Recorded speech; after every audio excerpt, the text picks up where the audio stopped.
नमस्कार दोस्तों, स्वागत है आपका एक बार फिर से मोटरॉइड्स में। मेरा नाम है अमित और जनरली हम लोग जो यूजुअल नए पॉपुलर प्रोडक्ट्स होते हैं वो तो आपके पास लेकर के आते ही हैं, लेकिन आज मैं एक अनोखी इलेक्ट्रिक मोटरसाइकिल आपके सामने लेकर के आया हूँ। अब ये देखने में भले ही मोटरसाइकिल जैसी लगती है, लेकिन ये साइज़ में बड़ी ही छोटी है और टिपिकली इस तरह की जो छोटी मोटरसाइकिल्स होती हैं इन्हें मंकी बाइक्स भी कहा जाता है कुछ जगहों पर। और अगर आप इस गाड़ी की शेप देखेंगे तो कहीं कहीं किसी किसी एंगल से ये आपको डुकाटी की जो मॉन्स्टर है उसकी भी याद दिलाएगी। ये एक छोटी इलेक्ट्रिक मोटरसाइकिल है और अब मैं जो इस पे बैठ गया हूँ तो आपको समझ में आएगा कि ये गाड़ी कितनी छोटी है। तो ये एक नया प्रोडक्ट है और जॉय ई बाइक्स नाम की एक कंपनी है जो ये मोबिलिटी प्रोडक्ट्स बनाती है। ये पूरी तरह से इंडियन कंपनी है और Wardwizard Innovations and Mobility नाम की एक कंपनी है जो कि भारतीय बॉम्बे स्टॉक एक्सचेंज पर लिस्टेड है, उनके द्वारा ये संचालित की जाती है। और ये जो मोटरसाइकिल है, अगर हम लोग इसके मेकर्स की बात माने तो उनका ये कहना है कि ये मोटरसाइकिल पूरी तरह से भारत में बनाई जाती है, जिसे कि वो एक यूएसपी की तरह से पेश कर रहे हैं। तो उनका ये मानना है कि वो इस तरीके से मेक इन इंडिया को प्रमोट कर रहे हैं और भारत में इलेक्ट्रिक बाइक्स जो कि ज़्यादातर चाइना से इम्पोर्ट होती हैं, ज़्यादातर उनके कॉम्पोनेंट चाइना से इम्पोर्ट होते हैं, उसे यहाँ पर लोकलाइज़ कर रहे हैं। तो ये तो बात हो गई कंपनी की, लेकिन ये स्पेसिफिक मोटरसाइकिल क्या है, इसकी खूबियाँ क्या हैं, खामियाँ क्या हैं, चलिए उस बारे में बात करते हैं। तो सबसे पहले मैं आपको बता दूं कि यहाँ पर इलेक्ट्रिक बैटरी जो है इसकी, ये एक लिथियम आयन मॉडर्न बैटरी है और इस श्रेणी में लगभग 2 या 3 अलग अलग तरह के प्रोडक्ट्स आपके पास आते हैं। एक बिल्कुल बेसिक लेड एसिड बैटरी से चलने वाले लो स्पीड व्हीकल्स भी आपके पास होते हैं जो बहुत सस्ते होते हैं, और उसके बाद आपके पास लिथियम आयन में भी slow speed and high speed vehicles होते हैं। तो ये हाई स्पीड कैटेगरी में आती है और यहाँ पर आपको जो इंस्टॉल्ड बैटरी कैपेसिटी मिलती है वो है 2.37 किलोवाट आवर, जो कि अगर आप कंपेयर करें तो इस सेगमेंट की जो काफ़ी पॉपुलर स्कूटर्स हैं जैसे कि TVS iQube उससे ज़रा ज़्यादा ही है। बजाज चेतक से आप अगर कंपेयर करें तो ज़रा कम है, लेकिन कॉम्पीटिंग बैटरी कैपेसिटी यहाँ पर इंस्टॉल्ड है और मेरे ख्याल से ये काफ़ी अच्छी बैटरी कैपेसिटी है।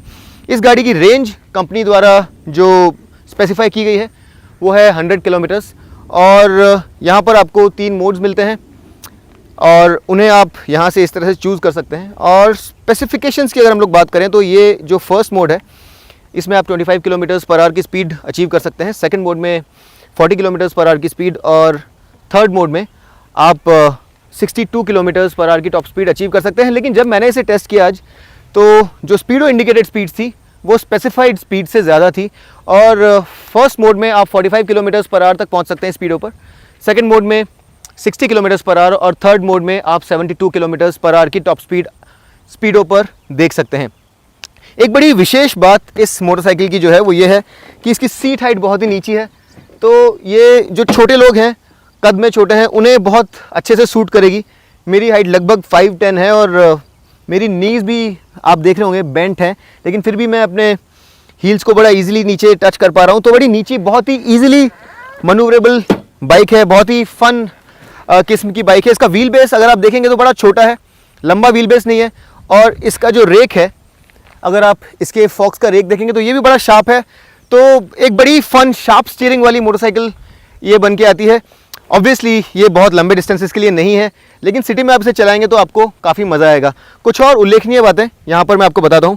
यहाँ पर आपको अपसाइड डाउन फॉक्स मिलते हैं, तो ये एक अच्छा इंक्लूजन है यहाँ पर, लेकिन ये बहुत ज़्यादा वाइड नहीं है। मीडियम सिलेंडर साइज़ मुझे यहाँ पर नज़र आ रहा है, तो बहुत ज़्यादा बड़ा फॉक नहीं है, लेकिन इस मोटरसाइकिल के साइज़ के हिसाब से ये मेरे ख्याल से प्रोपोर्शनेट है। डुअल टोन बहुत ही शार्पली स्टाइल्ड आपको यहाँ पर फेंडर नज़र आएगा और ये 2 टोन है। आपको आगे और पीछे दोनों ही तरफ डिस्क ब्रेक्स मिलते हैं और उसके साथ ही दोनों ही तरफ बड़े चंकी राल्को टायर्स मिलेंगे। आगे 90-90-12 और पीछे 120 सेक्शन का राल्को टायर आपको मिलेगा।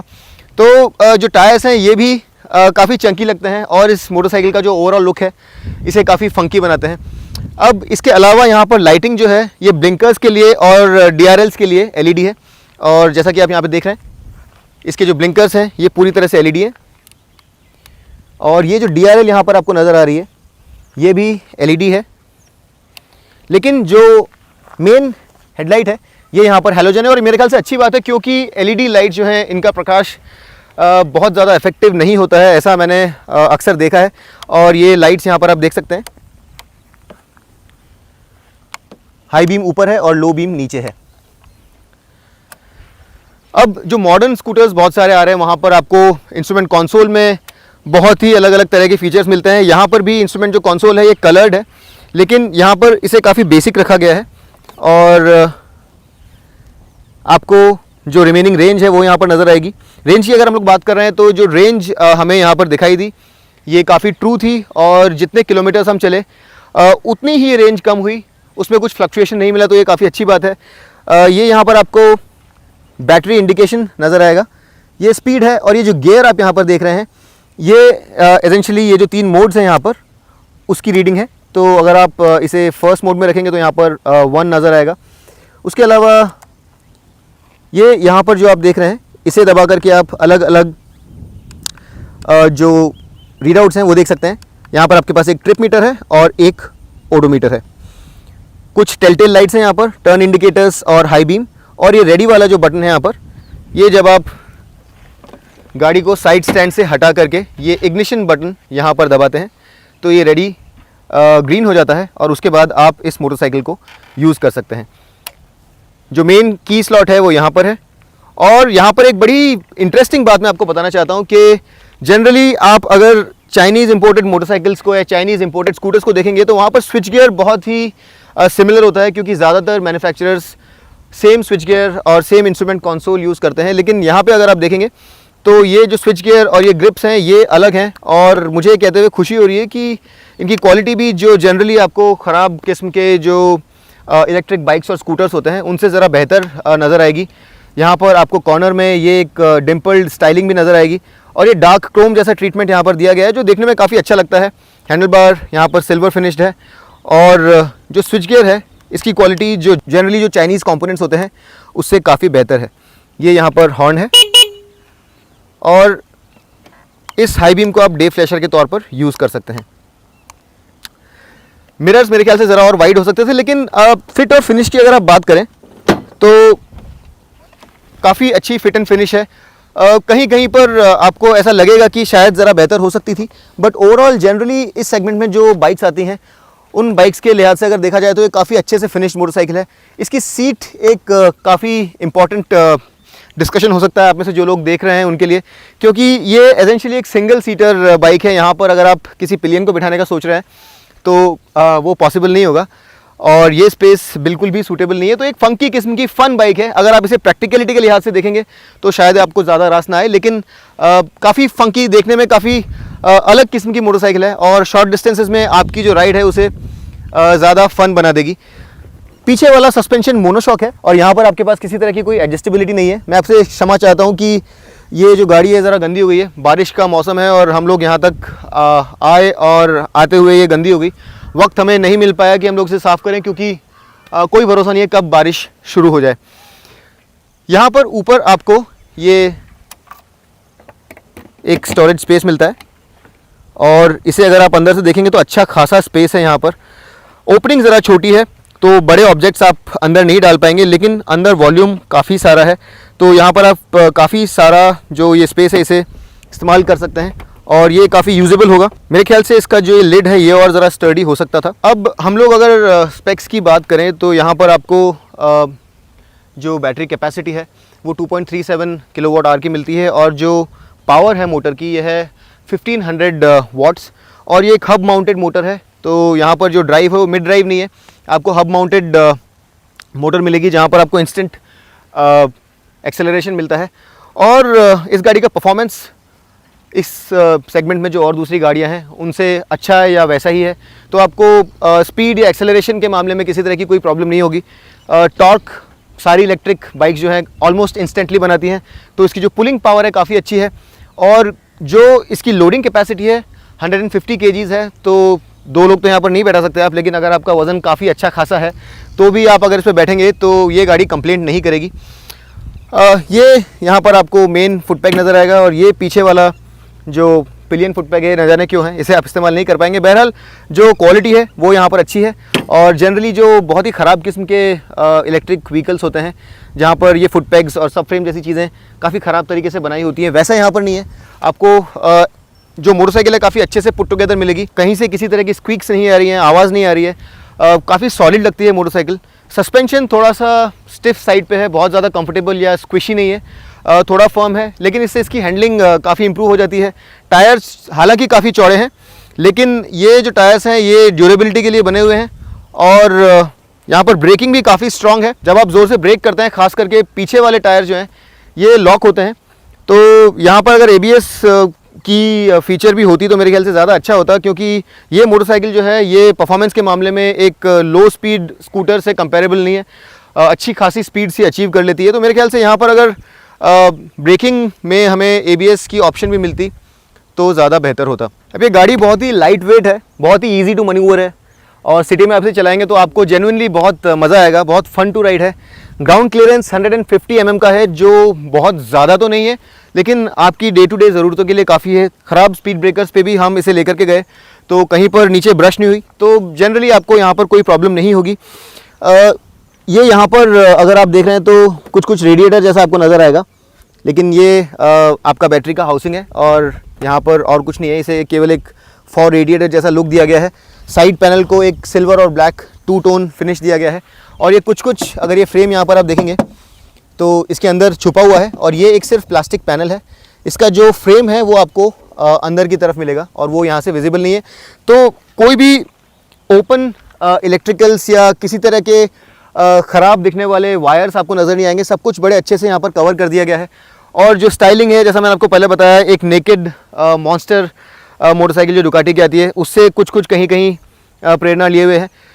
यहाँ पर आपको ये एक फॉ इनटेक नज़र आएगा, जो टैंक है ये काफ़ी एंगुलर शेप लिए हुए है। यहाँ पर जॉय ई-बाइक की ब्रांडिंग आपको नज़र आएगी। ओवरऑल काफ़ी चंकी, काफ़ी मस्कुलर सा लुक लिए हुए मोटरसाइकिल है।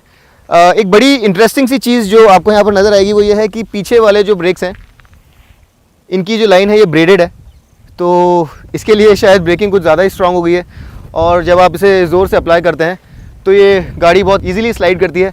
अब कहने को तो ये बहुत अच्छी बात नहीं है, लेकिन आप इस फीचर के कारण इस गाड़ी के साथ बहुत सारी मस्ती कर सकते हैं। जब भी आप चाहें तो पीछे वाला टायर जो है उसे आप एट विल स्लाइड कर सकते हैं, और अगर आप मस्ती करने के लिए मोटरसाइकिल ले रहे हैं तो ये मेरे ख्याल से एक एडिशनल फ़न फीचर बन के सामने आता है। अगर आप इस सेगमेंट को देखें तो और जो दूसरे स्कूटर्स या मोटरसाइकिल्स हैं वो प्रैक्टिकलिटी की तरफ ज़्यादा ओरिएंटेड हैं या फिर फीचर्स की तरफ ज़्यादा ओरिएंटेड है। ये जो बाइक है ये एक फंकी लुक लिए हुए है और अपनी तरह की अकेली बाइक है। इस तरह की छोटी मोटरसाइकिल का शेप लिए हुए बाइक आपको और कोई नज़र नहीं आएगी, तो एक यूनिक किस्म की बाइक है। लेकिन अगर आप इसे कंपेयर ही करना चाहते हैं तो कुछ जो प्रोमिनेंट मोटरसाइकिल्स और स्कूटर्स हैं इस सेगमेंट में उनके साथ मैं इसका कंपैरिजन किए देता हूँ। यहाँ पर आपके पास रिवोल्ट की RV300, RV400 नाम की दो मोटरसाइकिल्स हैं जो कि इलेक्ट्रिकली पावर्ड हैं। उसके अलावा आपके पास बजाज चेतक भी है और TVS का iQube स्कूटर भी है। और अगर आप बजाज चेतक को देखेंगे तो उसकी कीमत लगभग 1 लाख से 1,15,000 यानी 1 lakh to 1,15,000 rupees ex showroom है। और अगर आप TVS iQube को देखेंगे तो उसकी कीमत भी 1,15,000 रुपीज़ एक्स शोरूम है। RV300 और RV400 की कीमत 85,000 रुपीज़ से 1,03,000 रुपीज़ एक्स शोरूम तक वेरी करती है। लेकिन वो मोटरसाइकिल ज़रा बड़ी है और इस तरह का एक फंकी लुक लिए हुए एक फ़न टू राइड किस्म की मोटरसाइकिल नहीं है। वो ज़रा ज़्यादा ऊंची भी है और उसकी सीट हाइट एक्चुअली एक कंसर्न है कुछ लोगों के लिए, क्योंकि इसकी सीट हाइट 820 mm से भी ज़्यादा है।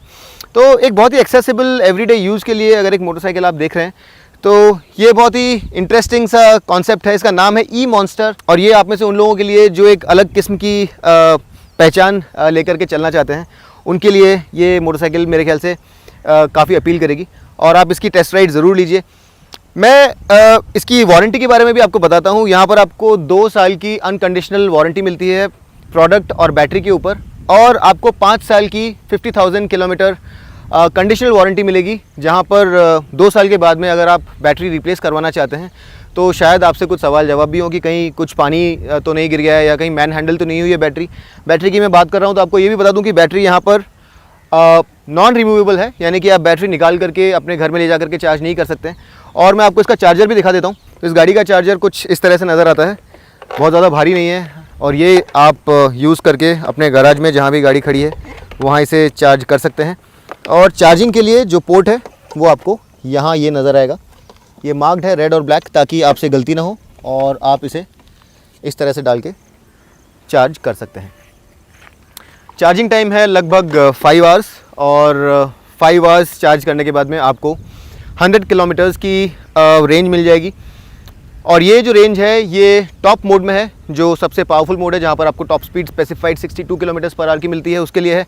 लेकिन अगर आप फर्स्ट मोड में, स्लो स्पीड मोड में से यूज़ करते हैं तो ये रेंज और भी ज़्यादा एक्सटेंड हो सकती है। कितनी हो सकती है इस बारे में कंपनी ने हमें कुछ बताया नहीं है, क्योंकि उन लोगों ने जो रेंज बताई है वो टॉप पावर मोड में ही हमें स्पेसिफाई की है। अब 98,000 रुपीज़ एक्स शोरूम पर आप इसे एग्जैक्टली बहुत ही इकोनॉमिकल बाइक तो नहीं कह सकते, लेकिन ये बहुत ही डिस्टिंग्विश्ड है। और अगर आप कंफर्ट या फिर प्रैक्टिकलिटी देख रहे हैं तो शायद ये मोटरसाइकिल आपके लिए नहीं है। लेकिन अगर आप एक अलग हटके, एक बड़ी फंकी फन टू राइड किस्म की मोटरसाइकिल ढूंढ रहे हैं बाज़ार में, तो ऐसी मोटरसाइकिल्स, इस तरह के इलेक्ट्रिक व्हीकल्स आपको और कोई नज़र नहीं आएंगे। और एक और जो अच्छी बात है वो ये है कि ये जो कंपनी का दावा है कि ये मोटरसाइकिल पूरी तरह से भारत में बनी हुई है। इसके सारे कंपोनेंट्स, बैटरी से लेकर के इसके जो मैकेनिकल्स हैं और इसके पैनल्स हैं, सारे यहाँ पर बनाए गए हैं, ऐसा इस कंपनी का दावा है। तो ये एक और इस बाइक का पॉजिटिव है।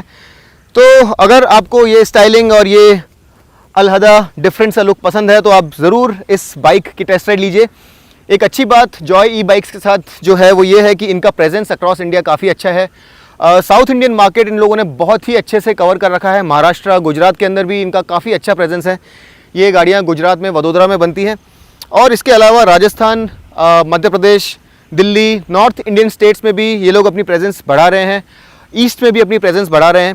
तो कुल मिलाकर के अगर कंपनी की माने तो मोर देन 1000 टच पॉइंट्स हैं, डीलरशिप्स भी काफ़ी सारी हैं। तो कुछ इलेक्ट्रिक बाइक्स जो कि कुछ चुनिंदा शहरों में मौजूद है, वैसा सीन यहाँ पर नहीं है। आप ये जो बाइक है इसे बहुत सारे शहरों में ख़रीद सकते हैं, और अगर आप एक टियर 1 या टियर 2 टाउन में हैं, कुछ टियर 3 टाउन्स में भी आपको जॉय ई बाइक की डीलरशिप मिल जाएगी। तो अवेलेबिलिटी, सर्विस और स्पेयर जो है ये आपके लिए कोई इशू नहीं रहेगा। उम्मीद करता हूँ कि आपको ये वीडियो पसंद आया। अगर आपको ये वीडियो अच्छा लगा तो इसे लाइक कीजिए, सब्सक्राइब कीजिए मोटोराइड्स को। आप मुझे इंस्टाग्राम पे फॉलो कर सकते हैं, मेरा इंस्टाग्राम हैंडल है द छंगानी, THECHHANGANI। और आप मोटोराइड्स को भी इंस्टाग्राम पे फॉलो कीजिए। अगली बार तक के लिए मैं आपका दोस्त अमित आपसे विदा लेता हूँ। तब तक के लिए rev hard, rev free and ride safe.